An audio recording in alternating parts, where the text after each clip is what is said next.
Tonight, we journey into the darkest corridors of power, a place where the monuments of history cast long shadows, and the names carved in stone were written in blood. We are taught to remember the great ages, the grand empires, and the leaders who built them. But what about the truths buried beneath their thrones? The silent screams from the killing fields, the echoes from the labor camps, the whispers of entire nations erased by a single command.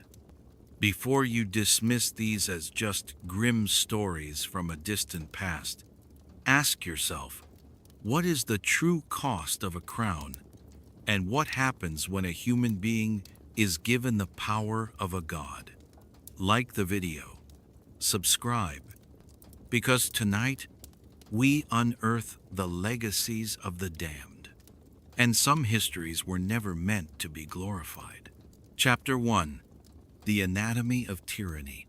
History is often told as a story of heroes, of great men and women who built empires and forged nations. But beneath the gilded pages of progress lies a darker tale, a history written in blood, fear, and tears. It is the story of power, not as a tool for good, but as a weapon of absolute control. What turns a leader into a monster? What is the line between a firm ruler and a tyrant? And how many millions have to suffer before that line is crossed? This is an exploration into the shadows of the throne room, the dungeons beneath the castle, and the cold heart of the dictator's office. We will journey through time to meet the kings, emperors, and leaders whose names have become warnings whispered in history as symbols of cruelty and destruction. Judging these figures is never simple. A man who unifies a country might also bury its scholars. A leader who builds great monuments might do so on the backs of countless slaves. Their stories are not just tales of evil, but complex accounts of ambition, paranoia, and ideology gone terribly wrong. Throughout this series, we will uncover a pattern, a dark anatomy of tyranny that repeats itself across cultures and centuries.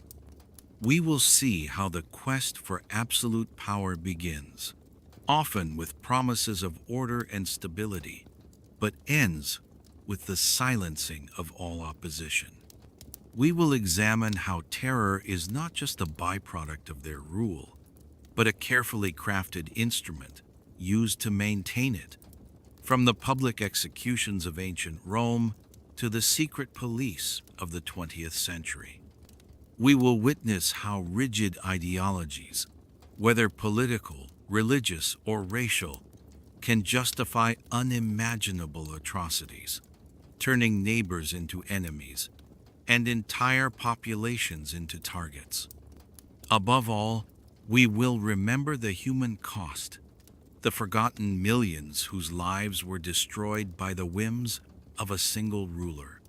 This is not just a list of villains. It is a study of how power corrupts, how fear can rule a nation, and how the choices of one person can leave a scar on the world that lasts for generations. The stories are grim, but they are essential, for in understanding the anatomy of tyranny, we learn to recognize its shadow whenever it begins to fall. Chapter 2: Caligula. In the shadow of the imperial palace, on August 31st, in the year 12 AD, a boy was born who was destined for power, but remembered for madness. His name was Gaius Julius Caesar Germanicus, but the soldiers his father commanded gave him a playful nickname, Caligula, meaning little boot, after the miniature army boots he wore as a child. The name was innocent, a cute footnote for a boy born into Rome's most powerful family.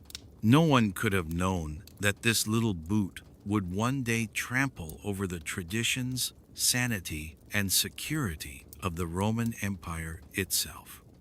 Caligula grew up in a world of paranoia and danger under the grim rule of Emperor Tiberius. He watched as his mother and brothers were exiled or killed, learning early that in Rome, power was the only shield.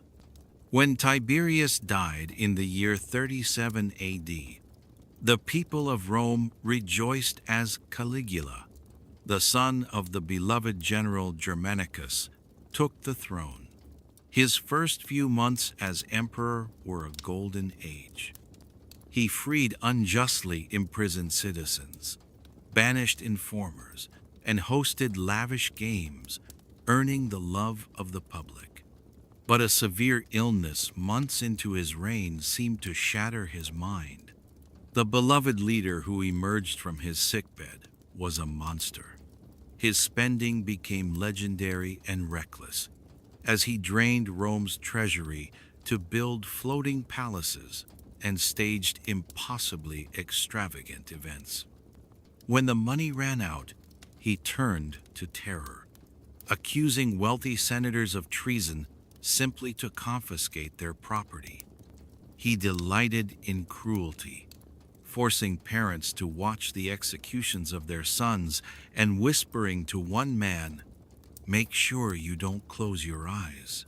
He declared himself a living god, building temples to his own divinity and replacing the heads of divine statues with his own. Ancient historians tell us he planned to make his favorite horse, Incitatus, a consul, and even waged a bizarre war on the sea, ordering his soldiers to attack the waves and collect seashells as the spoils of victory. His rule became a terrifying spectacle of paranoia and ego. No one was safe, not the Senate, not the military, and not even his own family. After less than 4 years of this madness, the very men sworn to protect him decided they could take no more. On January 24th, in the year 41 AD, members of the Praetorian Guard cornered Caligula in a palace corridor and ended his reign in a storm of blades. He was a brief, violent fever in Rome's history, a nightmare of absolute power in the hands of a man who broke every rule. As you close your eyes and drift into dreams, picture a young emperor in a gilded hall, whispering secrets to his horse as senators tremble before him. He is not a ruler, but a performer in a play where only he knows the lines, and every scene ends in blood. Because Caligula believed an emperor's whim was law, the most powerful empire on earth learned that even a self-proclaimed god could be slain by mortal hands. Chapter 3. Nero. In the coastal town of Antium, on December 15th, in the year 37 AD, a boy was born into the heart of Roman power, a descendant of the great Augustus himself. His name was Lucius Domitius Ahenobarbus, but the world would come to know him as Nero, an emperor who saw himself as an artist, but whose masterpiece was a legacy of fire and blood.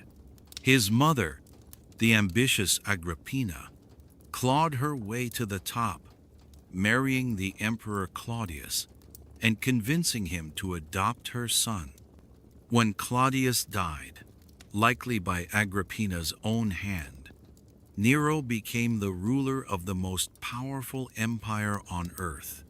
At just 16 years old, his early reign, guided by his wise tutor Seneca, was considered a time of peace and sound governance. But the young emperor was restless. He longed for the stage, for poetry, and for the roar of the crowd, passions considered disgraceful for a man of his station. His mother's constant interference infuriated him, and in a dark turn that marked the true beginning of his tyranny, he had her murdered, freeing himself from her control. From that moment on, the artist's ego consumed the emperor's duty. In the summer of the year 64 AD, a great fire swept through Rome, raging for over a week and leaving much of the city a smoldering ruin. As flames devoured the heart of the empire, legend says that Nero stood on his palace balcony, playing his lyre and singing about the destruction of Troy, completely indifferent to his people's suffering. While the story of him fiddling is likely just a myth, his actions afterward were very real. He seized vast areas of the burned-out city to build himself an extravagant new palace, the Domus Aurea, or Golden House. To deflect the angry public's suspicion that he had started the fire himself, Nero needed a scapegoat. He found one in a small, misunderstood religious sect known as the Christians. He subjected them to some of the most horrific tortures imaginable, covering them in animal skins to be torn apart by dogs, crucifying them, and even coating them in wax to be used as human torches to light his garden parties. His cruelty was not limited to the Christians. He saw conspiracies everywhere, forcing his old tutor Seneca and many other prominent senators to take their own lives. His reign became a paranoid bloodbath, fueled by his bottomless need for applause and his fear of betrayal. Finally, the empire revolted. The armies in the provinces declared him a public enemy, and the Senate sentenced him to death. Abandoned by all, Nero fled the city and took his own life, famously crying out, "What an artist dies in me!" He left behind a fractured, bankrupt, and traumatized empire. As you close your eyes and drift into dreams, picture an emperor standing on a stage in a darkened amphitheater. He holds a golden lyre, and in the reflection of his eyes, you can see the distant glow of a city in flames. He is not watching his people, he is watching his own performance. Because Nero believed his art was more important than his empire, Rome burned, and his name became a timeless warning against vanity and power. Chapter 4. Qin Shi Huang. In the fractured world of ancient China, during an age of endless conflict known as the Warring States period, a boy was born in the year 259 BC who would end the chaos with an iron fist. His name was Ying Zheng, Prince of the state of Qin, a kingdom known for its brutal warriors and ruthless ambition. He inherited a land forged in battle, but he was destined not just to rule it, but to use it as a hammer to shatter a continent and reshape it in his own image. He became king at the tender age of 13, a boy ruler surrounded by scheming ministers and rival kingdoms. But this was no ordinary child. He was patient, cunning, and possessed a will as unbending as steel. Guided by the harsh philosophy of legalism, which taught that people were inherently selfish and could only be controlled through strict laws and absolute power, he consolidated his rule and prepared for war. One by one, he unleashed his unstoppable armies on the other 6 kingdoms, conquering them with a ferocity that left millions dead. By the year 221 BC, the wars were over. The land was united for the first time in its history. Ying Zheng was no longer a mere king. he gave himself a new title, Qin Shi Huang, the first emperor. He had achieved the impossible dream of unification, but he built his new empire on a foundation of control and cruelty. He standardized everything, from the currency and weights to the very characters the people wrote, linking his vast territory together. But to ensure no one could ever challenge his ideas, he ordered the burning of countless books of philosophy and history. When scholars dared to protest, hundreds were buried alive. He was building a nation with one ruler, one law, and one way of thinking. His greatest and most terrible project was the Great Wall, a massive barrier to be built by connecting older fortifications. He sent hundreds of thousands of soldiers, prisoners, and peasants to work on it in brutal conditions. It became known as the longest cemetery on Earth, as countless workers died and were buried within the wall itself. As he grew older, the man who had conquered a nation became terrified of his own death. He sent expeditions to find the mythical elixir of immortality and became consumed by paranoia. He built a colossal tomb for himself, a subterranean palace guarded by an entire army of life-sized terracotta warriors, each one unique, ready to protect him in the afterlife. After just over a decade as emperor, he died, and the dynasty he had built to last 10,000 generations crumbled in just a few years. As you close your eyes and drift into dreams, picture an emperor standing on a newly built wall that snakes across the mountains, his face shadowed, watching a pillar of smoke rise from a bonfire of burning books. He sees not destruction, but order. He hears not the cries of the laborers, but the silence of a unified empire. Because Qin Shi Huang believed that to build a perfect nation, you must first break its people, China was born from the vision of one man and the suffering of millions. Chapter 5. Attila the Hun. From the vast, windswept steppes of Central Asia, where the sky met the endless grass, a storm of men on horseback was gathering. Sometime around the year 406 AD, a boy was born into this world of nomadic warriors, a child who would one day command this storm and unleash it upon the civilized world.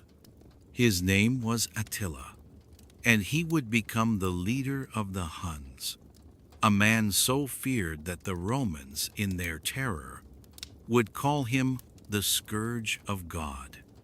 Attila and his brother Bleda inherited leadership of the Hunnic Empire in the year 434. The Huns were not builders of cities or writers of laws. They were masters of the horse and the bow, a terrifying confederation of tribes whose wealth came from plunder. Attila was short, with a broad chest, a large head, and small, deep-set eyes. He was not a man of grand speeches, but his presence commanded absolute loyalty and fear. After murdering his brother to become the sole ruler, Attila turned his gaze toward the riches of the Roman Empire. He led his mounted hordes across the Danube River time and again, leaving a trail of sacked cities and slaughtered populations throughout the Balkans. His strategy was simple and devastating: demand enormous tributes of gold, and if the tribute was late or refused, burn everything to the ground. Entire civilizations paid him to simply stay away. He was said to have declared, "There where I have passed, the grass will never grow again." In the year 451, he turned west, invading Gaul with a massive army. At the Battle of the Catalonian Plains, a desperate alliance of Romans and Visigoths fought his forces to a bloody standstill, one of the few times Attila was ever checked in battle. But he was not defeated. The next year, he invaded Italy itself, sacking cities and sending the population fleeing in panic, a flight that led to the founding of the city of Venice on its coastal marshes. He marched toward Rome, and the Eternal City was saved not by an army, but by Pope Leo I, who rode out to meet Attila and somehow convinced him to turn back. The reasons remain a mystery, a blend of diplomacy, tribute, and perhaps the Huns' own superstitious fears. His empire, built on constant warfare, vanished almost as quickly as it appeared. In the year 453, Attila died not in battle, but in his sleep on his wedding night, after celebrating his marriage to a new bride. He was buried in secret in a series of coffins, one of gold, one of silver, and one of iron, and the slaves who buried him were killed to keep the location of his tomb a secret forever.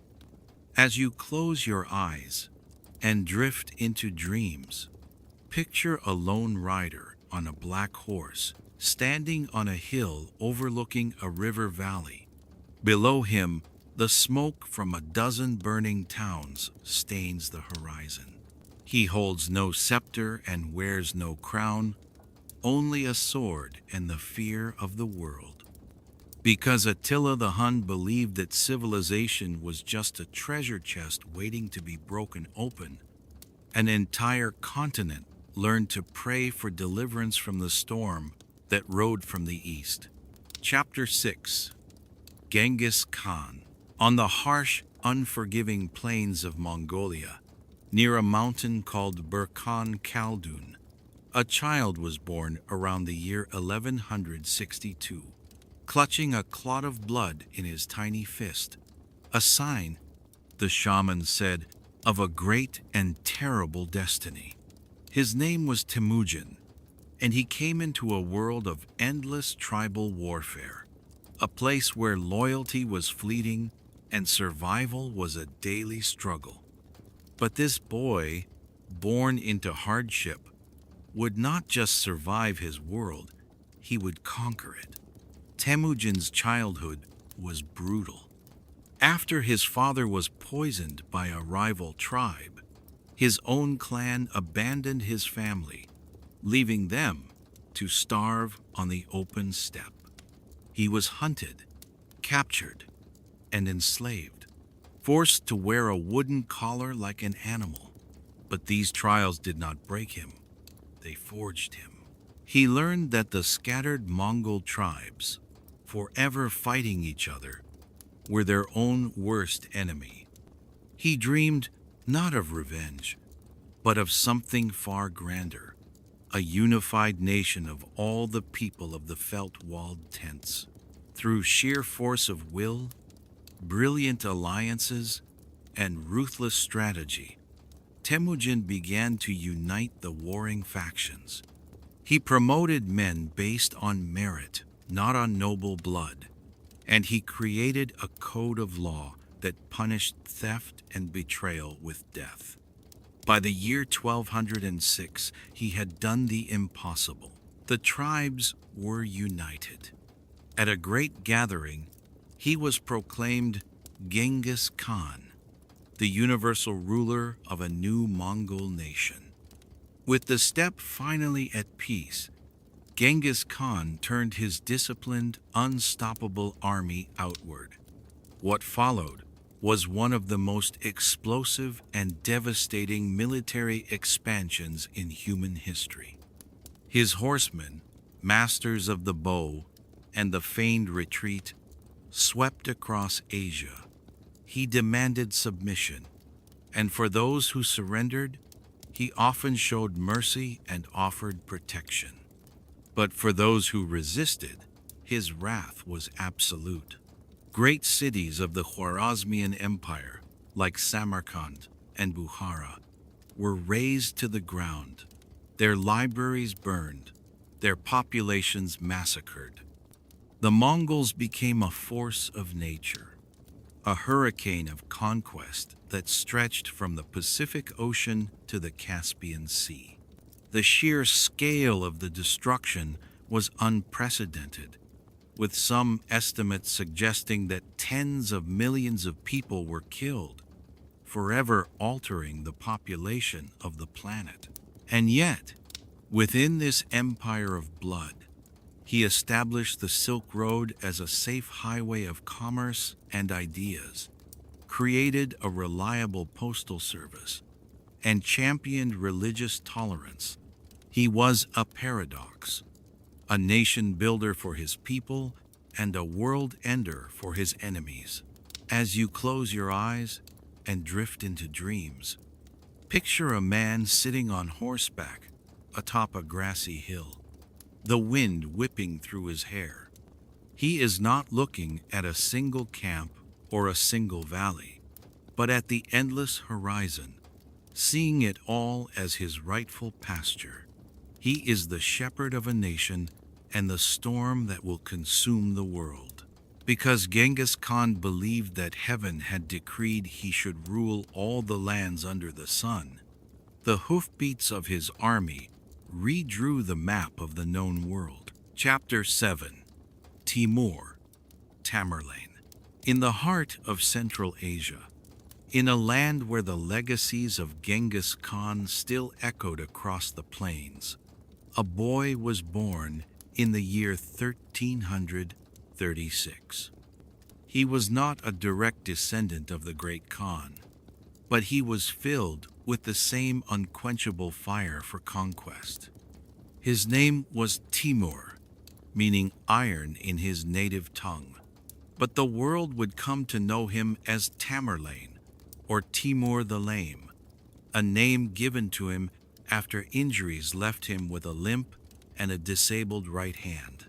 But this physical brokenness only seemed to fuel a spirit of unmatched ferocity and ambition. Timur grew up in a fractured world of warring tribes, carving out a reputation as a cunning and ruthless leader of mercenaries. He saw the decaying Mongol successor states as his for the taking, and through a series of brutal campaigns and shrewd betrayals, he built an empire with its glittering capital in the city of Samarkand. He claimed he was restoring the glory of the Mongol Empire and fighting as a holy warrior, the sword of Islam. Yet, his conquests were less about faith and more about a terrifying and systematic application of terror. What followed was a quarter century of relentless warfare that inflicted some of the most horrific atrocities the world had ever seen. His campaigns were not just about defeating armies. They were about shattering the will of entire civilizations. When cities resisted, their fate was sealed. In Isfahan, Persia, after a rebellion, he ordered the massacre of the population, and his soldiers returned with 70,000 heads, which were then built into grotesque pyramids as a warning. In Delhi, India, his army sacked the city, leaving it in ruins for a century. In Baghdad, he ordered each of his soldiers to bring back a head, resulting in a reported 90,000 skulls being stacked in towers. He destroyed dams and irrigation canals, turning flourishing farmlands into barren deserts for generations. The estimated death toll from his campaigns reaches as high as 17 million people, a staggering 5% of the world's population at the time. His empire was a monument to his own ego, adorned with the art and architecture of Samarkand, built by the artisans he spared from the cities he obliterated. As you close your eyes and drift into dreams.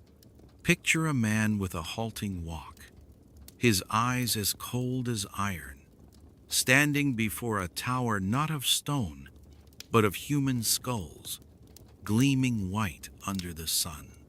He is a patron of art and a master of death, a builder of mosques and a collector of heads. Because Timur believed the world was a chessboard and he was its only king, he played a game where entire cities were swept from the board, leaving a legacy of magnificent tombs and unparalleled terror. Chapter 8. King John of England. In the grand tapestry of English kings, woven with threads of heroism, wisdom, and conquest, there is one figure who stands out for all the wrong reasons. Born on Christmas Eve in the year 1166, he was the youngest son of the formidable Henry II, a boy nicknamed John Lackland because, unlike his older brothers, he was not expected to inherit any significant territory. This sense of being second best, of having to fight for every scrap of power, would curdle into a personality defined by suspicion, cruelty, and greed. His name was John, and he would go down in history not as a hero, but as the villain in the tales of Robin Hood, a monarch so profoundly despised that he accidentally became the father of liberty. John's reign began in the year 1199, after the death of his celebrated brother, Richard the Lionheart. He inherited a vast empire, but his grip was weak and his military skill was non-existent. In a series of disastrous campaigns, he lost nearly all of his family's ancestral lands in France, including the prized Duchy of Normandy, to the clever King Philip II of France. This earned him humiliating nicknames like John Softsword and sealed his reputation as a failure on the battlefield. To fund his constant, unsuccessful wars, John turned on his own people. He squeezed England dry with oppressive and arbitrary taxes, seizing the lands of any baron who could not pay his outrageous fees. He was a king who ruled through fear and intimidation, trusting no one and being trusted by none. His greed led him into a bitter conflict with the most powerful man in Europe, Pope Innocent III, over who should be the Archbishop of Canterbury. The Pope excommunicated John and placed all of England under an interdict, a terrible punishment that meant churches were closed and no religious services could be held. By the year 1215, the barons of England had had enough.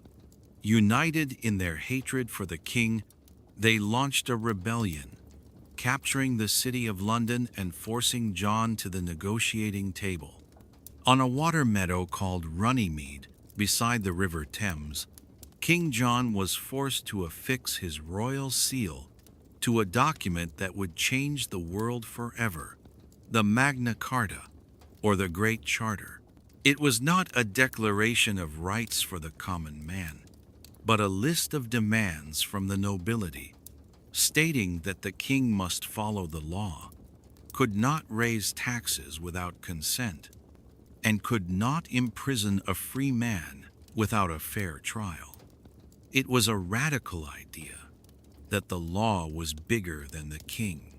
As you close your eyes and drift into dreams, picture a king in his royal tent, his face flushed with rage, pressing his seal into a pool of hot wax on a piece of parchment.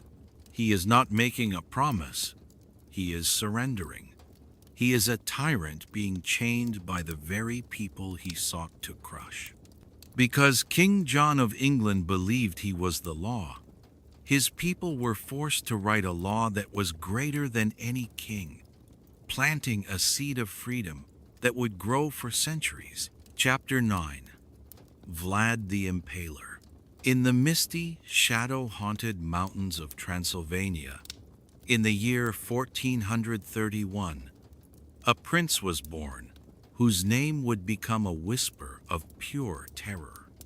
He was not a creature of the night who drank blood, but a man of flesh and bone whose cruelty would inspire the most famous vampire legend of all time. His name was Vlad III, Prince of Wallachia, but history would remember him by a more fearsome title, Vlad the Impaler. He was the son of Vlad Dracul, a name which meant Vlad the Dragon, a title earned from his membership in a knightly order dedicated to fighting the expansion of the Ottoman Empire. Young Vlad inherited the title Dracul, becoming Dracula, which simply meant son of the dragon. But his childhood was not one of royal comfort. He and his younger brother were sent as political hostages to the Ottoman court, where for years they lived as prisoners. There, in the heart of his enemy's empire, Vlad learned the brutal art of power, witnessing tortures and executions that would shape his soul into a weapon of unyielding ferocity.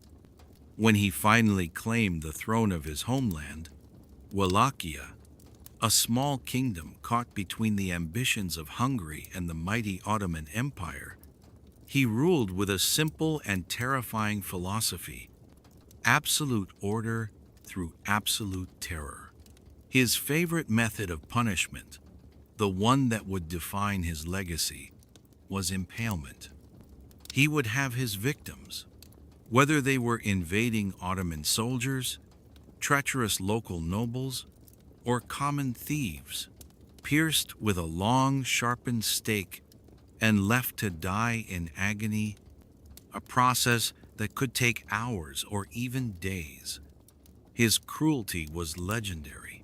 When an invading Ottoman army marched on his capital, they were greeted not by soldiers, but by a gruesome forest of 20,000 impaled bodies, a sight so horrifying it caused the battle-hardened Sultan to turn his army around in retreat. He was a man who demanded total obedience and punished any perceived slight with death. He boiled people alive, nailed hats to the heads of foreign envoys who refused to remove them, and invited the poor and sick to a great feast, only to lock the doors and burn them all alive, claiming he was ridding his land of filth. Yet, in his own country, he is often remembered as a brutal but just ruler, a national hero who defended his homeland from foreign invaders and brought a terrifying kind of order to a lawless land. As you close your eyes and drift into dreams, picture a field outside a medieval city, where the trees bear a strange and terrible fruit. Thousands of wooden stakes jut toward the sky, each one holding a human body, a silent, grotesque army arranged to greet the dawn. The man who created this nightmare watches from a distance, his face as still and cold as a stone monument, because Vlad the Impaler believed that the only way to carve order out of chaos was with a sharpened stake. His name became a synonym for the monster that hides in human form. Chapter 10. Ivan the Terrible. In the vast, frozen landscape of 16th century Russia, a boy was crowned Grand Prince of Moscow at the age of 3. He was born in the year 1530, destined to rule a land of deep forests, scheming nobles, and unending horizons. His name was Ivan IV, but history would grant him a more chilling title, Ivan Grozny, a name that means Ivan the Fearsome, or more famously, Ivan the Terrible. His childhood was a nightmare of palace intrigue. Orphaned and alone, he grew up surrounded by powerful nobles, the boyars, who fought for control, ignoring and abusing the young prince. This taught him to hate, to distrust, and to crave absolute power as a shield against the world's treachery. In 1547, at just 16 years old, he had himself crowned not as a prince, but as the first Tsar of all Russia, a title meant to place him on the same level as the great emperors of Rome and Byzantium. His early reign was a time of promise. Guided by his beloved wife Anastasia, he introduced reforms, created a new legal code, and modernized the army. But the bright dawn of his rule was destined for a dark and bloody sunset. In 1560, Anastasia died suddenly. Ivan was consumed by grief and a burning paranoia, convinced that the boyars had poisoned his queen. The death of his wife shattered his mind, unleashing a storm of rage that would drown Russia in blood for the next 2 decades. He created the Oprichniki, a terrifying secret police force of thousands of men dressed in black, riding black horses. They were his personal weapon, tasked with hunting down traitors everywhere. They became a symbol of pure terror, their emblem a dog's head to sniff out treason and a broom to sweep it away. What followed was a reign of terror.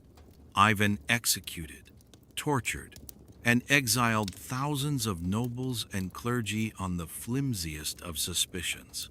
His paranoia culminated in the year 1570, when he led his Oprichniki to the prosperous city of Novgorod. Believing the city was plotting against him, he unleashed a month-long massacre, slaughtering tens of thousands of innocent men, women, and children. The river, it was said, ran red with blood. His cruelty knew no bounds, not even in his own family. In a fit of uncontrollable rage, he struck his own son and heir, Ivan Ivanovich, with a pointed staff, killing the one person who could have carried on his legacy. As you close your eyes and drift into dreams, picture a Tsar in a dark, candlelit chamber, his face contorted by suspicion, his eyes darting at every shadow. He is reading scripture one moment and ordering an execution the next, a man of faith and fury, a saint and a monster warring within a single soul. Because Ivan the Terrible believed that he was God's chosen instrument on earth, he felt he had the divine right to punish, and he turned his entire country into a canvas for his paranoia and his pain. Chapter 11. Tomás de Torquemada. In the late 15th century, in a newly unified Spain, a shadow fell across the land. A shadow cast not by a king or a conqueror, but by a quiet man in the simple robes of a Dominican friar. He was born in the year 1420, a man of deep faith and unshakable conviction, whose devotion to God would lead him to create one of the most terrifying institutions in human history. His name was Tomás de Torquemada, and as the first Grand Inquisitor of the Spanish Inquisition, his name would become a synonym for religious terror. The Spain of his time was a nation forged in conflict. After centuries of the Reconquista, the Christian kingdoms had finally driven the last of the Muslim rulers from the Iberian Peninsula. King Ferdinand and Queen Isabella sought to create a single, purely Catholic nation. But they were haunted by a suspicion, a fear that thousands of Jews and Muslims who had converted to Christianity The conversos and moriscos were secretly practicing their old faiths. To root out this perceived heresy, they turned to Torquemada, a man known for his fierce piety. In 1483, he was given the power to purify the kingdom. Torquemada built an institution of almost perfect terror. The Spanish Inquisition, under his command, was a machine designed to crush dissent. It began with a whisper, an anonymous accusation from a neighbor.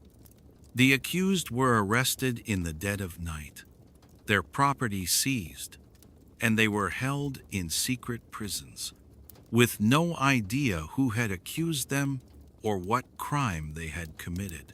Justice was turned on its head. The goal was not to prove guilt, but to secure a confession at any cost. To achieve this, Torquemada authorized the systematic use of torture. The rack, the water cure, the slow burning of feet, all were employed with cold, bureaucratic precision to break the will of the accused. Those who confessed were shamed in public ceremonies called the auto de fe, or act of faith. Those who refused to confess or who relapsed into heresy were handed over to be burned at the stake. Over his 15 years as Grand Inquisitor, it is estimated that Torquemada was responsible for the execution of at least 2,000 people, with tens of thousands more suffering, torture, imprisonment, and the loss of everything they owned. His influence culminated in the year 1492, when he convinced Ferdinand and Isabella to issue the Alhambra decree, expelling all Jews from Spain, forcing 100,000 people to choose between exile and conversion. As you close your eyes and drift into dreams, picture a man kneeling in a cold stone chapel, his face hidden in the cowl of his robe, praying for the souls of the very people he has condemned to the flames. He is not a monster seeking wealth or power. He is a true believer, convinced that his cruelty is an act of love, a terrible mercy to save a nation's soul. Because Tomás de Torquemada believed that faith could be purified by fire, he unleashed an agony that would haunt Spain for centuries, proving that the most terrible acts are often committed by those who are certain they are doing God's work. Chapter 12. Maximilien Robespierre.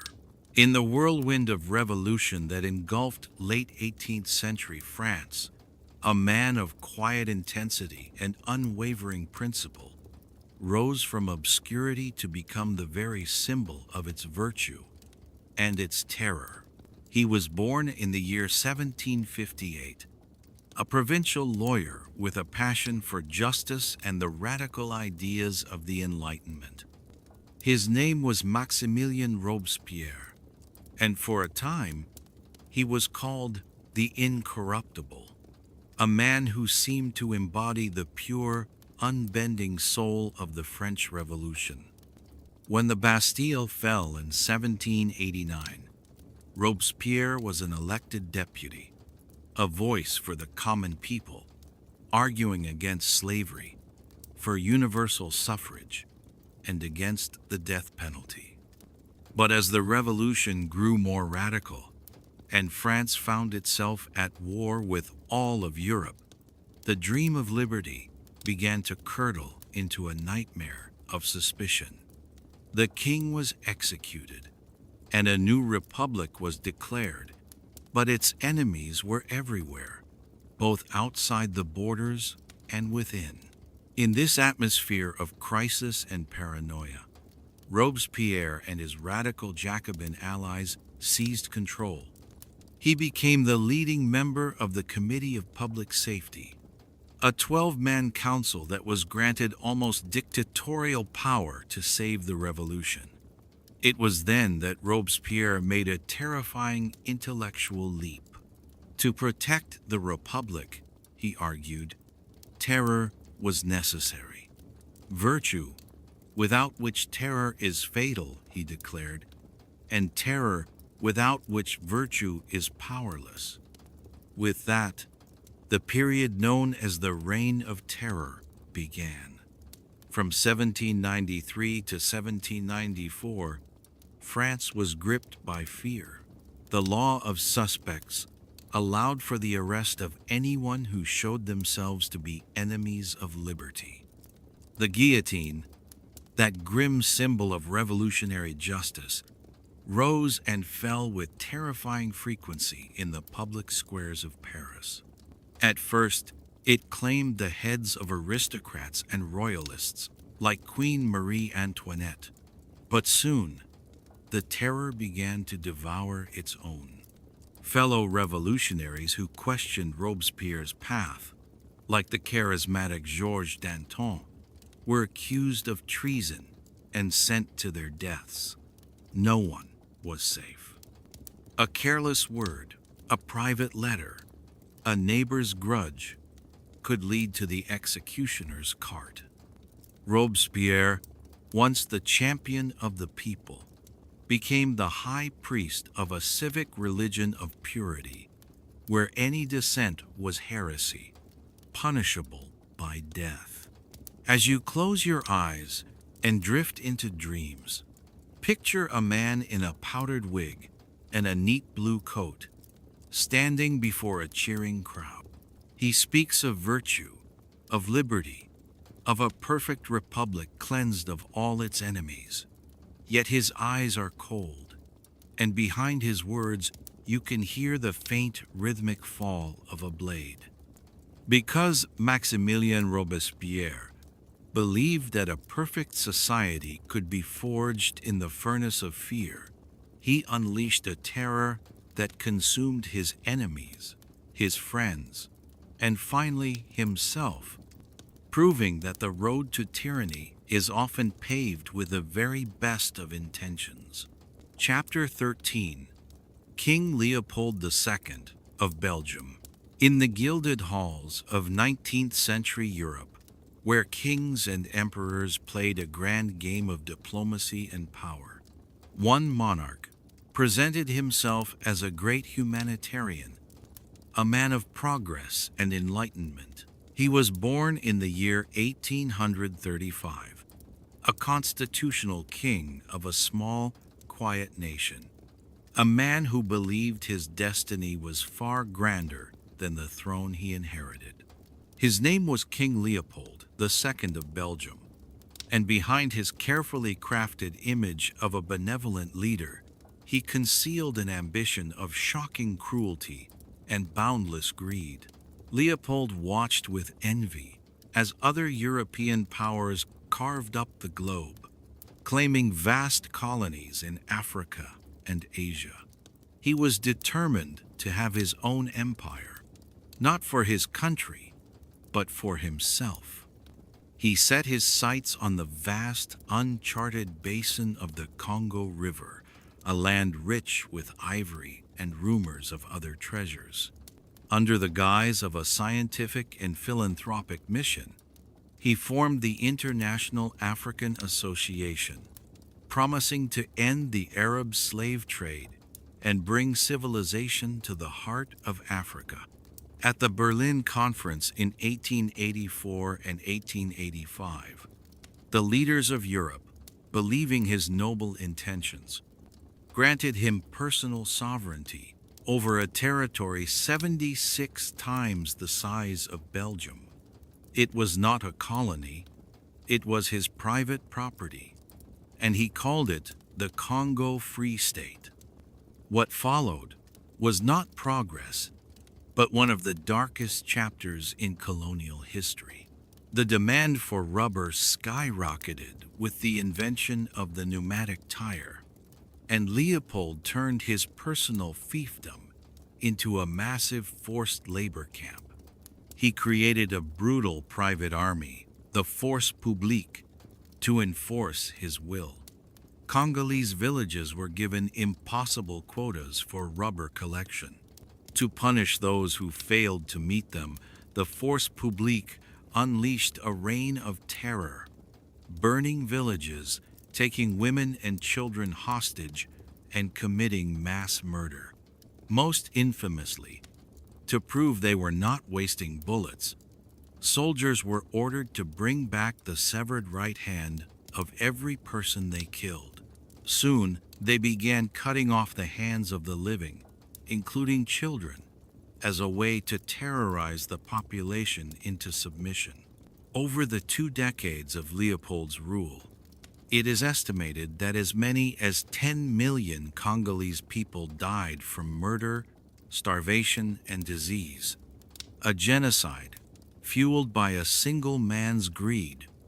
As you close your eyes and drift into dreams, picture a king in a Brussels palace, surrounded by maps and ledgers, calculating the immense profits from his distant African estate.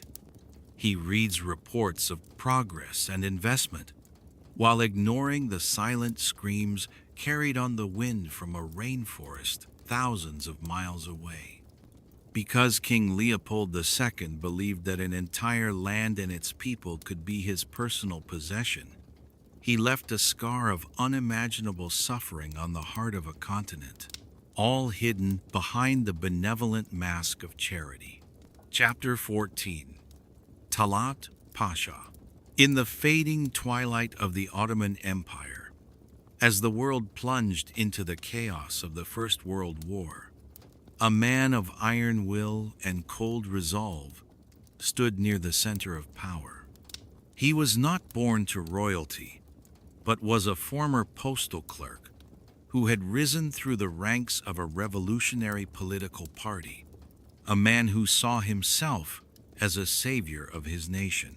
His name was Mehmed Talat, better known as Talat Pasha, and as the Ottoman Minister of the Interior, he would become the chief architect of one of the 20th century's first genocides.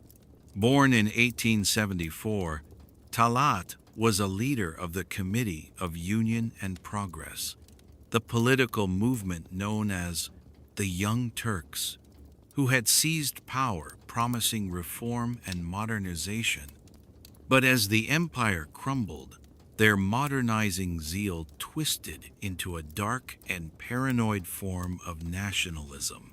With the Ottoman Empire fighting for its life alongside Germany in the Great War, its leaders began to view the empire's Christian Armenian minority as a dangerous internal enemy, a potential fifth column sympathetic to their Russian adversaries.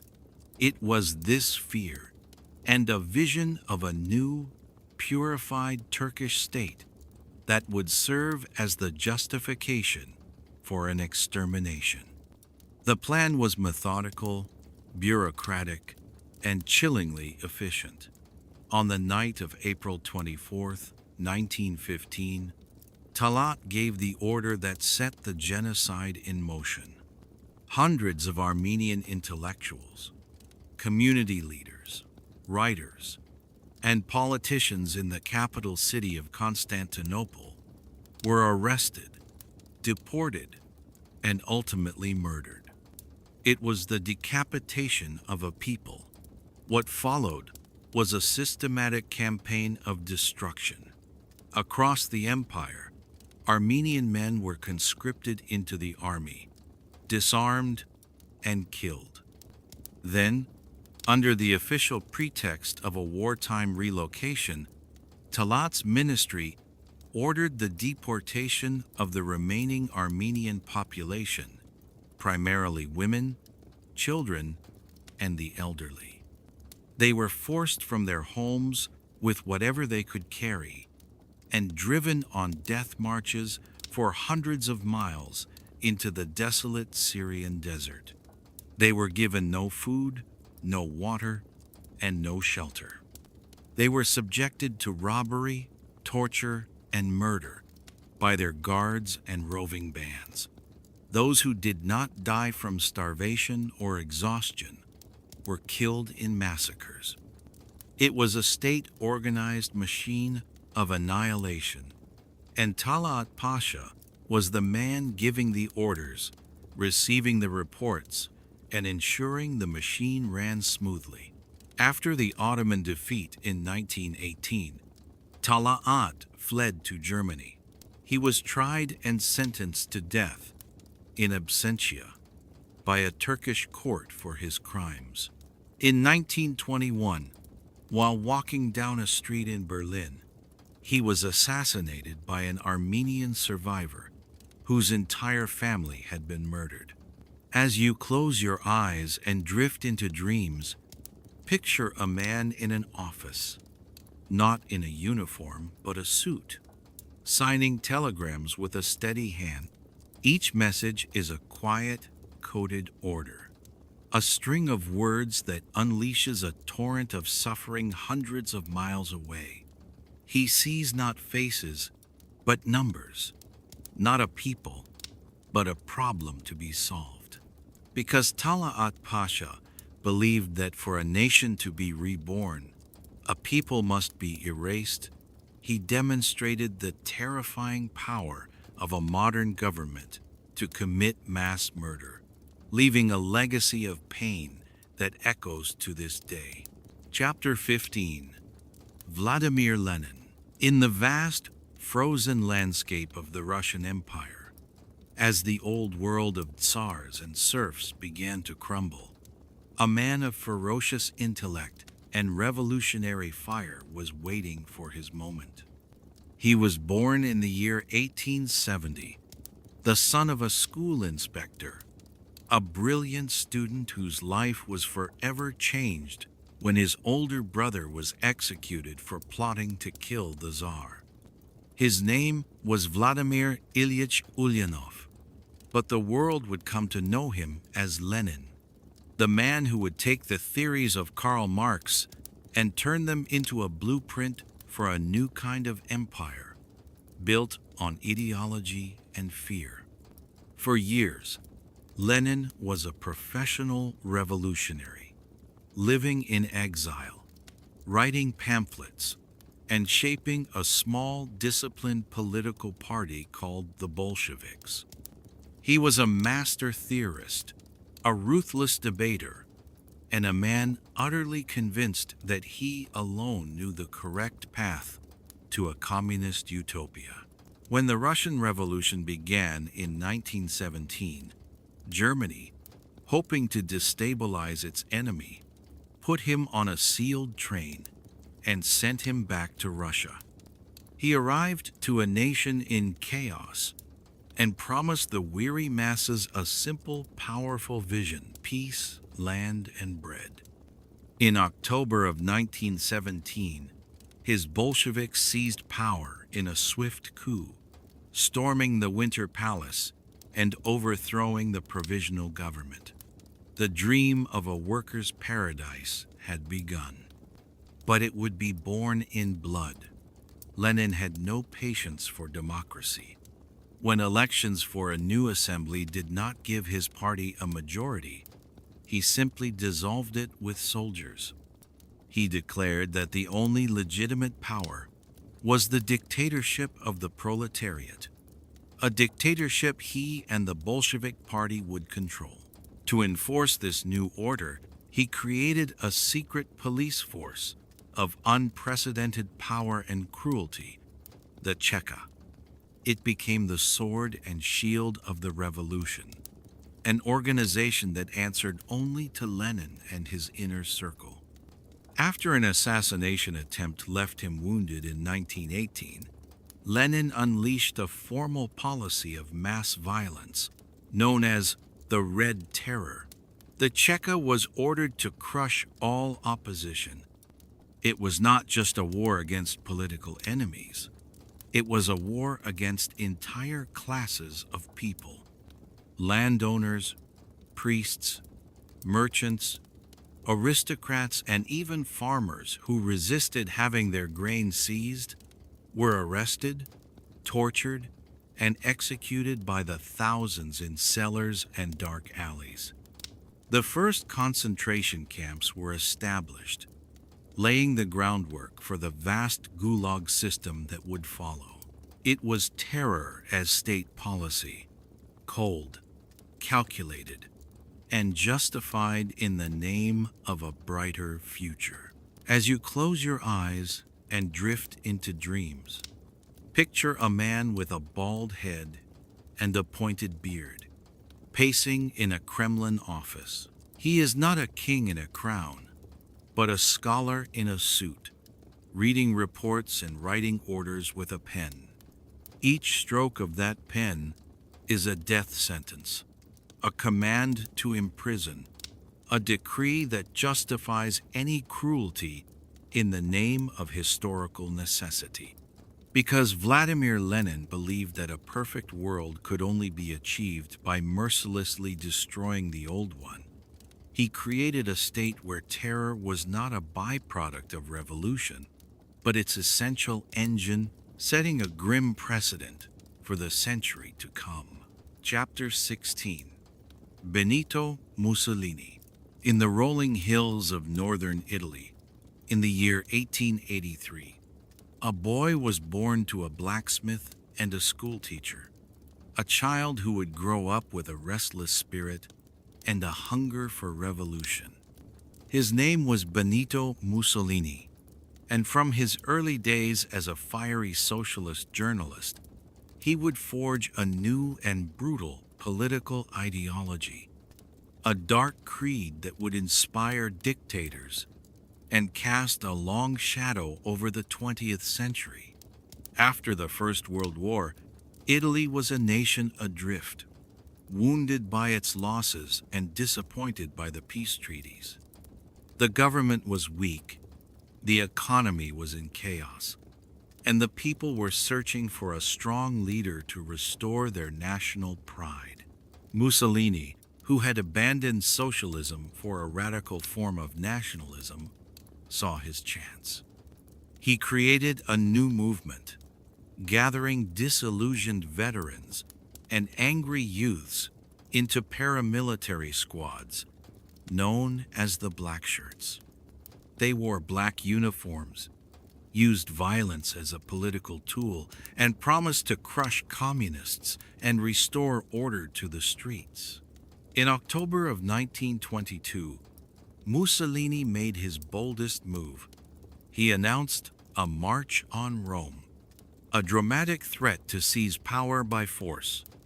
It was mostly a bluff, but the king, fearing a civil war, caved and appointed Mussolini as prime minister. The fascists had taken control without a real fight. Once in power, Mussolini began to systematically dismantle democracy.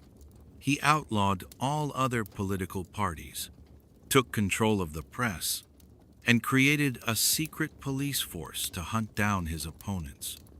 He was no longer a prime minister. He was Il Duce, the leader, a man who demanded absolute loyalty. He created the world's first fascist state, a totalitarian system where the individual existed only to serve the nation, and the nation was embodied by him. He filled the airwaves and newspapers with propaganda, building a cult of personality around his image as a strong, decisive man who was making Italy great again. For a time, his rule seemed successful, but his ambition would lead his country to ruin. He dreamed of a new Roman Empire and forged a fateful alliance with another rising dictator, Adolf Hitler of Germany. When the Second World War began, Mussolini eagerly joined the conflict. But the Italian military was unprepared and suffered a series of humiliating defeats. As Allied forces invaded Italy in 1943, Mussolini was overthrown and arrested. He was later rescued by German commandos, but was little more than a puppet leader. In April of 1945, as the war in Europe came to a close, he was captured by Italian partisans while trying to escape to Switzerland, and was executed. As you close your eyes and drift into dreams, picture a man standing on a grand balcony in Rome, his chin thrust out, his hands on his hips, performing his power for a vast, cheering crowd below. He is not just a leader, he is an actor, and the nation is his stage. Because Benito Mussolini believed that power came from force, spectacle, and the will of a single man, he created the blueprint for fascism, an ideology of violence that would scar the world and lead his own beloved Italy to disaster. Chapter 17. Joseph Stalin. In a small, poor town in the mountains of Georgia, in the year 1878, a boy was born who would grow up to become one of history's most monstrous tyrants. His name was Ioseb Juhashvili, but he would adopt a new name for himself, a name that meant man of steel. The world would come to know him as Joseph Stalin. He was the son of a shoemaker, a quiet and intense boy who studied to be a priest before finding a new religion in the revolutionary ideas of communism. He became a loyal follower of Vladimir Lenin, a skilled organizer and a ruthless enforcer for the Bolshevik Party. When Lenin died in 1924, Stalin, then the General Secretary of the party, began a cunning and relentless campaign to seize complete control. He outmaneuvered his rivals, most notably the brilliant Leon Trotsky, and by the late 1920s, the Soviet Union was his. He then set out to transform the nation at a terrifying pace. He launched a series of 5-year plans to rapidly industrialize the country, forcing millions of peasants off their land and onto collective farms. When they resisted, especially in Ukraine, he engineered a man-made famine, the Holodomor, seizing their grain and sealing their borders. Millions starved to death in one of the most horrific acts of the century. But this was only the beginning of his terror. In the mid-1930s, consumed by paranoia, Stalin launched the Great Purge, a campaign of arrests and executions that decimated the Soviet Union. He turned his secret police, the NKVD, on his own Communist Party, on the heroes of the revolution, and on the military's top commanders. He staged elaborate show trials where loyal Bolsheviks were forced to confess to absurd crimes before being shot. The terror then spread to ordinary people. Millions were arrested on the flimsiest of suspicions, accused of being enemies of the people, and sent to the Gulag, a vast network of brutal labor camps that stretched across Siberia, where they were worked to death in mines and on construction projects. Meanwhile, Stalin built an extraordinary cult of personality. His face was everywhere, on posters, in paintings, and on giant statues. History books were rewritten to cast him as a genius and the true heir to Lenin. He was the father of the nation, a man who demanded and received absolute worship, even as he was murdering his own people by the millions. He led the Soviet Union to victory in the Second World War, but even that triumph was achieved through a staggering loss of life, driven by his willingness to sacrifice countless soldiers. As you close your eyes and drift into dreams, picture a man with a thick mustache and a pipe, sitting at his desk late into the night. He is not shouting orders. He is quietly reviewing lists of names, making small check marks with a pencil. Each mark is a death sentence, a command that will shatter a family and end a life thousands of miles away. Because Joseph Stalin believed that absolute power required absolute control, he turned his own country into a prison and demonstrated that the greatest enemy of a tyrant is often his own people. Chapter 18. Adolf Hitler. In the small Austrian town of Braunau am Inn, in the year 1889, a child was born who would unleash more death and destruction than any other single figure in human history. His name was Adolf Hitler. He was the son of a customs official, an unremarkable boy who dreamed of becoming a great artist. But after being rejected from art school in Vienna, he drifted, a lonely and resentful young man, absorbing the dark currents of nationalism and anti-Semitism that swirled through the city. The First World War gave his life purpose. He served as a soldier in the German army with distinction, but Germany's defeat and the humiliating terms of the Treaty of Versailles filled him with a burning sense of betrayal. He believed the nation had been stabbed in the back by politicians, Marxists, and Jews. In the chaos of post-war Germany, Hitler found his true calling. He joined a small political group, the Nazi Party, and with his mesmerizing, hate-filled speeches, he quickly became its leader. He promised to restore Germany's greatness, to crush its enemies, and to create a new empire, the Third Reich. After a failed attempt to seize power in 1923, he was imprisoned, where he wrote his book Mein Kampf, a blueprint for his vision of racial conquest and genocide. A decade later, with Germany crippled by the Great Depression, his message found a desperate audience. In January of 1933, Adolf Hitler was appointed Chancellor of Germany. He then moved with breathtaking speed to destroy democracy.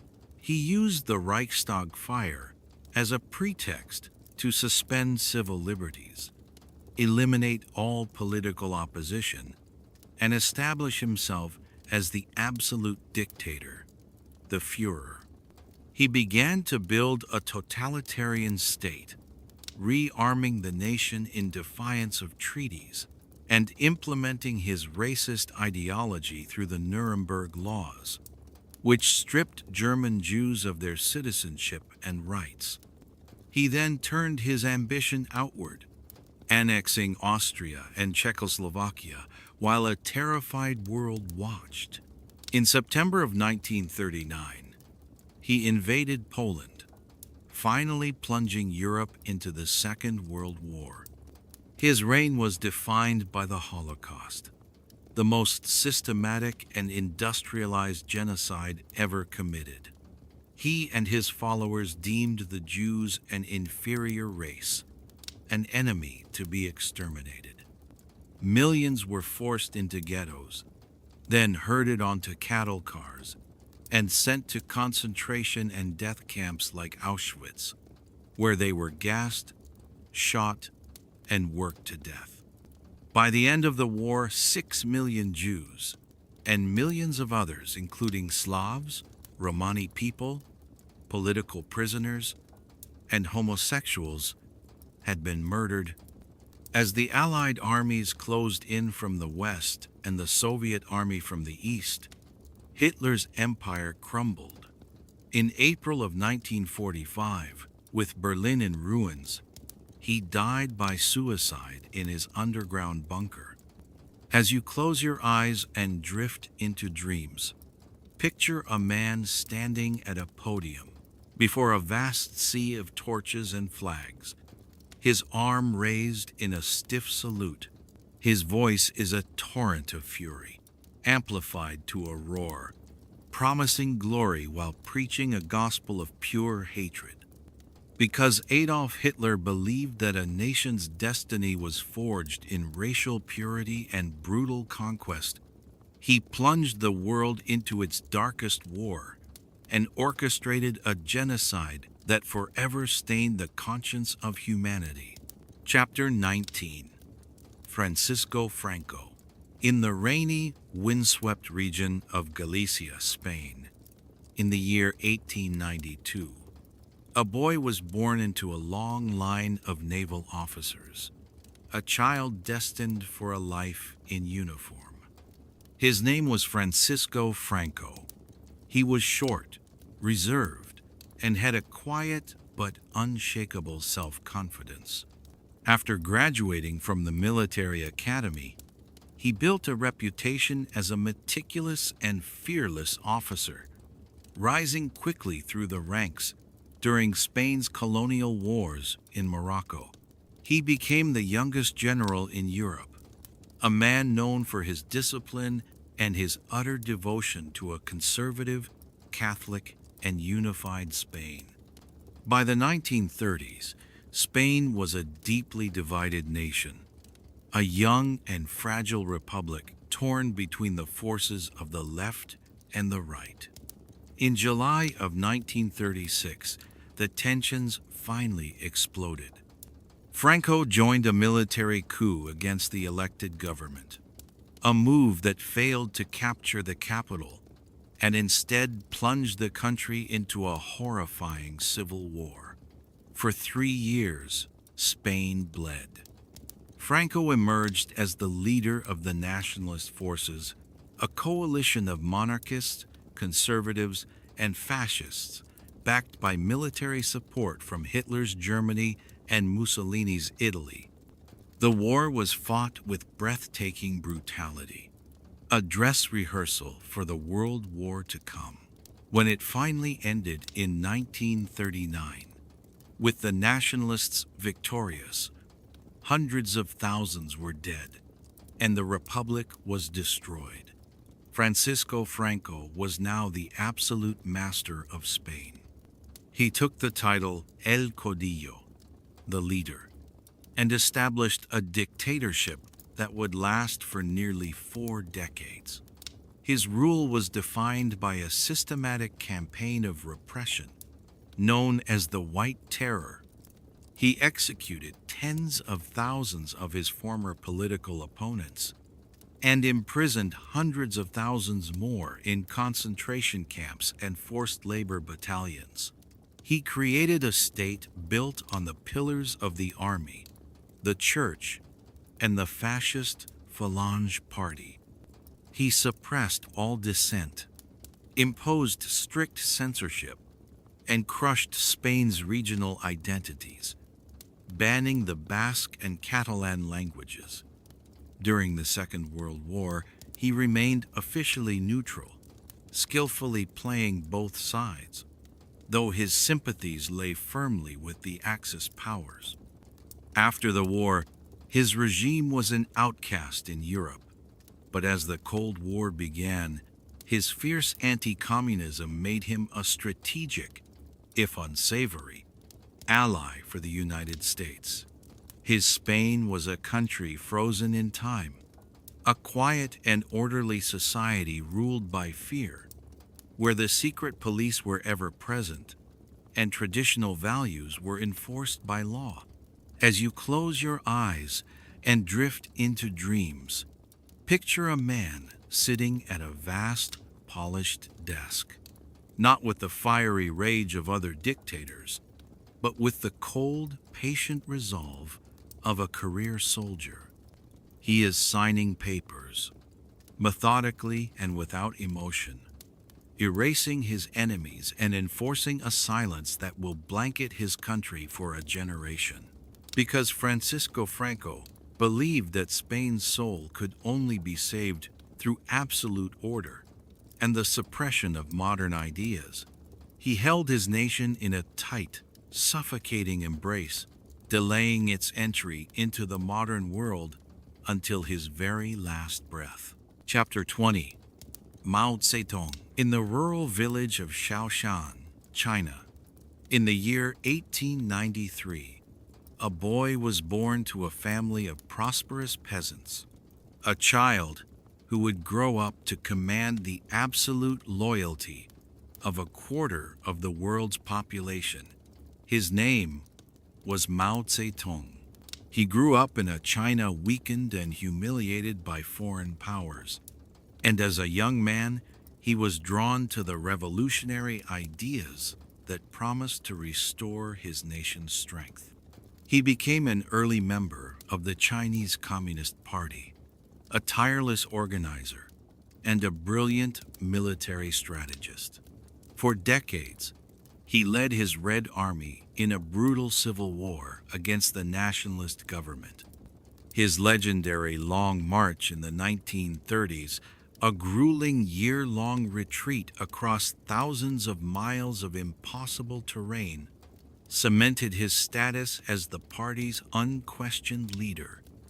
In October of 1949, after finally defeating his rivals, Mao stood in Beijing's Tiananmen Square and announced the founding of the People's Republic of China.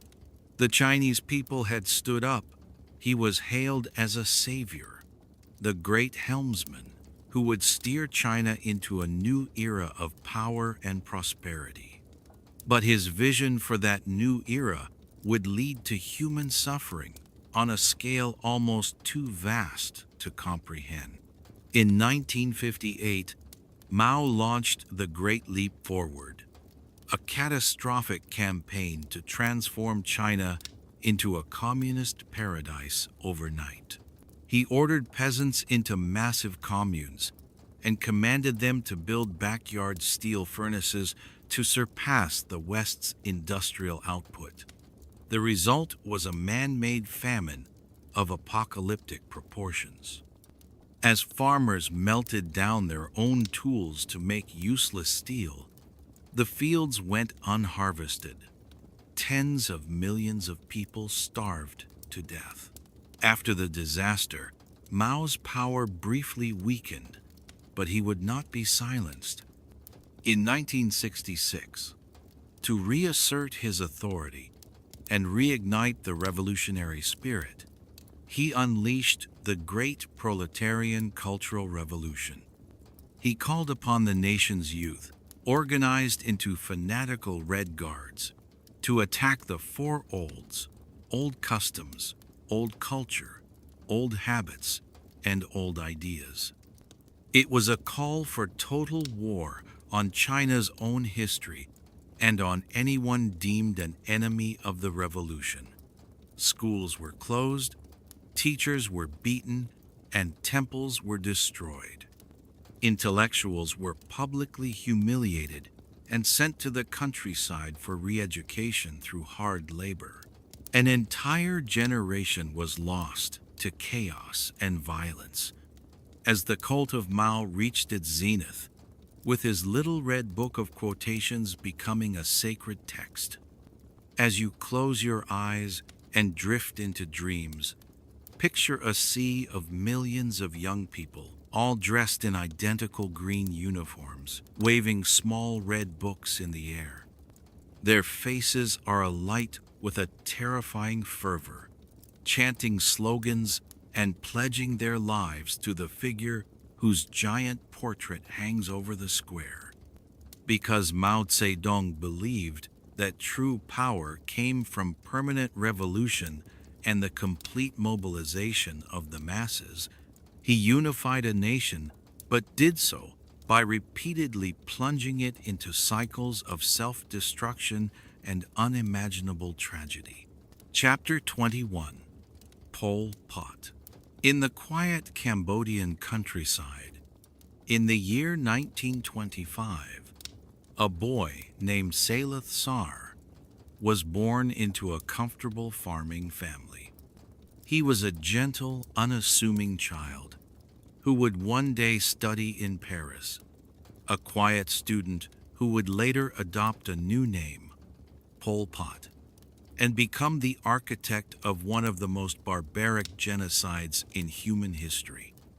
In France, he fell in with radical communist circles, dreaming of a revolution that would purify his homeland, freeing it from the corruption of modern life and foreign influence.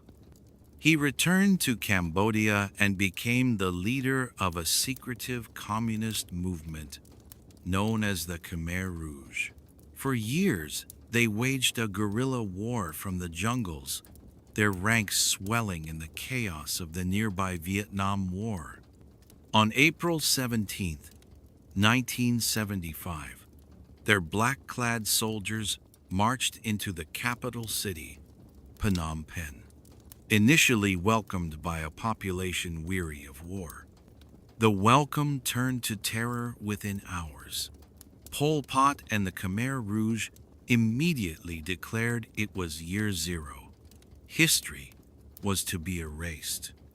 They ordered the entire population of the cities, millions of people, to evacuate at gunpoint, forcing them on a death march into the countryside. Their goal was to create a perfect agrarian utopia, a nation of peasants with no past, no families, no religion, and no education. Money was abolished. Hospitals were emptied. Schools were turned into prisons. To be an intellectual, a doctor, a lawyer, a teacher, or even to wear glasses was a death sentence. The country was transformed into a giant labor camp, a network of killing fields where anyone suspected of being an enemy of the revolution was taken to be executed with horrifying brutality. The most infamous of these sites was Tuol Sleng, a former high school in the capital that became the S-21 interrogation center, a place of unspeakable torture from which almost no one emerged alive. Over the next 4 years, Pol Pot's regime systematically murdered its own people through execution, forced labor, starvation, and disease. An estimated 2 million Cambodians, a quarter of the entire population, perished. His rule only ended in 1979, when the Vietnamese army invaded and overthrew his monstrous government. As you close your eyes and drift into dreams, picture a silent, empty city, its streets littered with abandoned cars and belongings.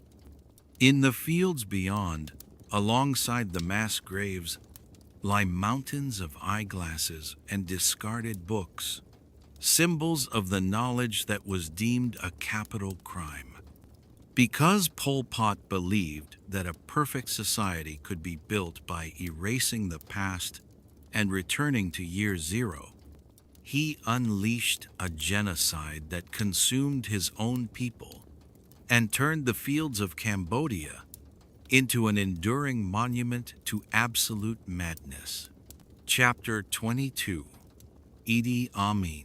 In the remote northwest corner of Uganda, in the year 1925, a boy was born into the Kakwa ethnic group, a child of towering height and immense physical strength, who would one day become a cook in the British colonial army. His name was Idi Amin Dada. He never received a formal education, but he was a quick study in the ways of power. He was a champion heavyweight boxer, a fearsome soldier, and a man with a disarming, charismatic smile that hid a capacity for unimaginable cruelty.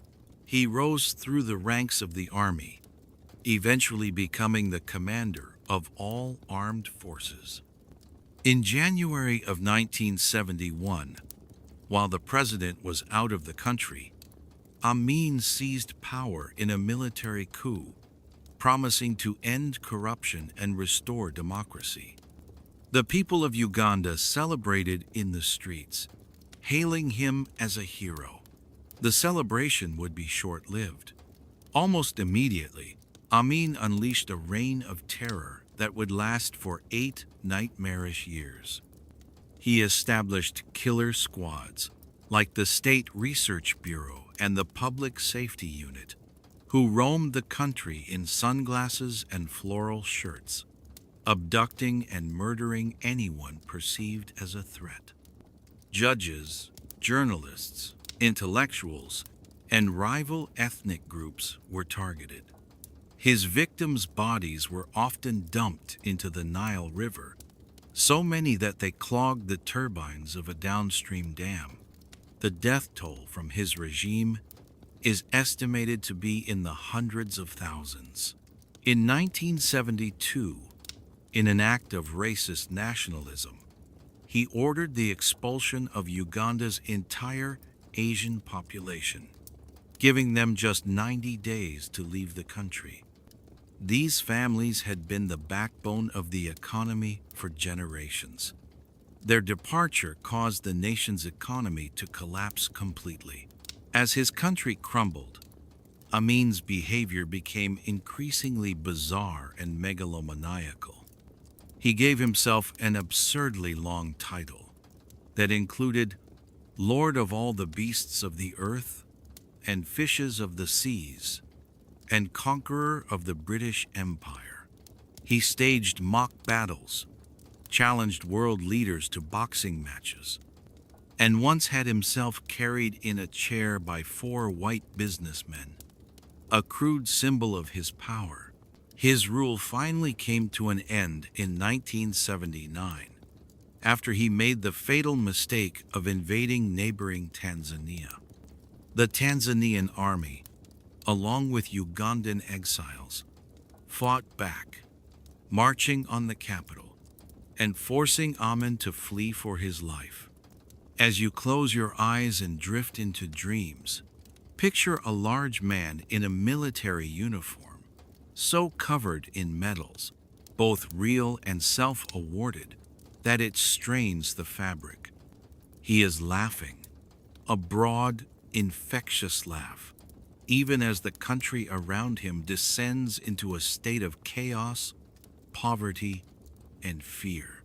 Because Idi Amin believed that power was a personal spectacle, a brutal game to be won through brute force and terrifying charisma, he became a portrait of the dictator as both a buffoon and a butcher, leaving a legacy of horror from which his nation would take decades to recover. Chapter 23. Augusto Pinochet. In the port city of Valparaiso, Chile, in the year 1915, a boy was born who would spend his entire life in the rigid, disciplined world of the military. His name was Augusto Pinochet Ugarte. He was not a fiery revolutionary or a charismatic politician, but a quiet, methodical career soldier who rose steadily through the ranks of the Chilean army. For decades, he was a loyal officer, a man of order and hierarchy, who watched from the barracks as his nation became a battlefield of ideas. In the early 1970s, Chile was a country deeply divided. The democratically elected president, Salvador Allende, was a socialist, and his policies of nationalization and land reform had created both passionate support and furious opposition, leading to economic chaos and political unrest. In August of 1973, Allende, hoping to ensure the army's loyalty, appointed Pinochet as its commander-in-chief. It was a decision that would seal his fate. Less than 3 weeks later, on the morning of September 11th, 1973, Pinochet betrayed his president and his constitution. He led a brutal military coup, sending fighter jets to bomb the presidential palace in Santiago. President Allende died in the assault, and Pinochet seized absolute power as the head of a military junta. He promised to save the nation from communism and restore order. The order he imposed was one of terror. He immediately suspended all political activity and began a ruthless campaign to eliminate all opposition. The National Stadium in Santiago was turned into a concentration camp where thousands of suspected leftists were rounded up, tortured, and executed. He created a terrifying secret police force, the DINA, which became his instrument of repression. Under Pinochet's 17-year rule, thousands were killed, tens of thousands were tortured, and a new, chilling term entered the global vocabulary: the desaparecidos, the disappeared who were abducted by the state and never seen again. While his regime committed these atrocities, Pinochet also implemented radical free market economic reforms designed by a group of economists known as the Chicago Boys. These policies, sometimes called the Miracle of Chile, eventually stabilized the economy, but came at the cost of immense social inequality and were built upon a foundation of absolute fear. His rule finally ended not with a revolution, but with a pen. In a 1988 plebiscite, he was sure he would win. The Chilean people voted no to extending his presidency, forcing a transition back to democracy. As you close your eyes and drift into dreams, picture a man in a crisp white military uniform, his face hidden behind dark sunglasses, an unreadable expression of absolute authority. He stands on a balcony, surveying a silent city, a city where dissent has been driven underground and fear is the price of peace. Because Augusto Pinochet believed that national salvation required the complete eradication of his enemies and the imposition of iron-fisted order, he plunged his country into a long, dark silence, a silence haunted by the ghosts of those who were never allowed to say goodbye. Chapter 24. Nicolae Ceausescu.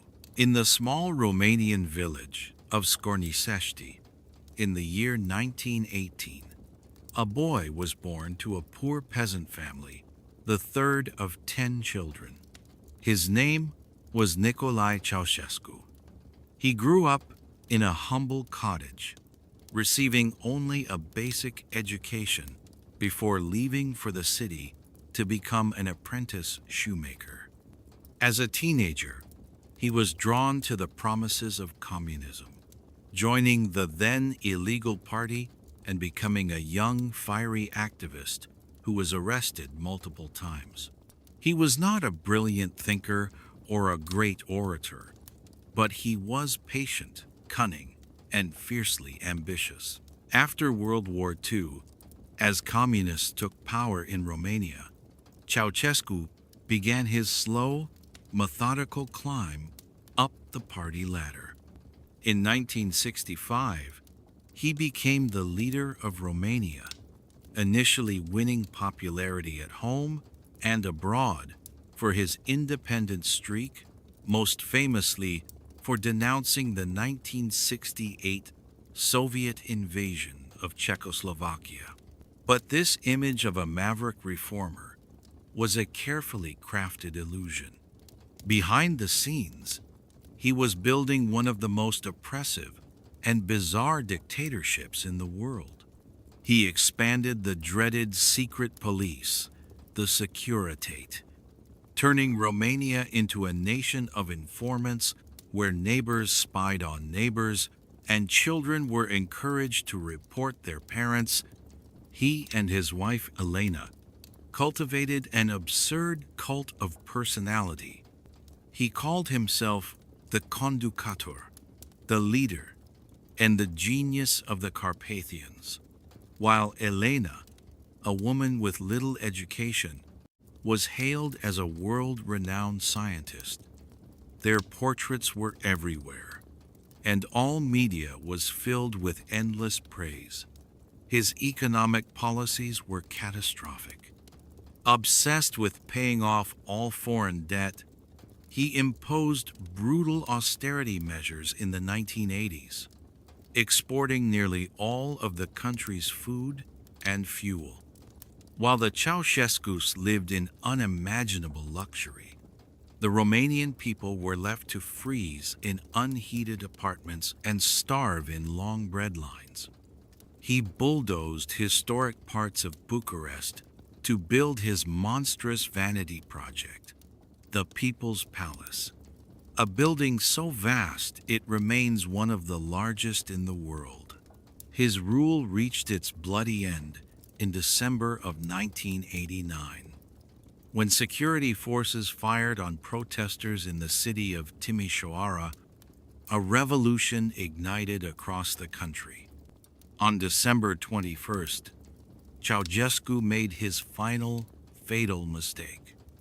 He stepped onto a balcony to give a speech to a massive, summoned crowd, but his words were met not with applause, but with boos and jeers. The fear had finally broken. As you close your eyes and drift into dreams, picture a man standing on a grand balcony, his face a mask of confusion, as the cheers he expected turn into a roar of fury. He raises his hand, not in a wave, but in a desperate plea for a silence that will never return. Because Nicolae Ceausescu believed he was a god king, entitled to the eternal adoration of his people, he was blind to the suffering he caused and deaf to their cries, a delusion that shattered before the entire world and ended with him and his wife facing a firing squad on Christmas Day.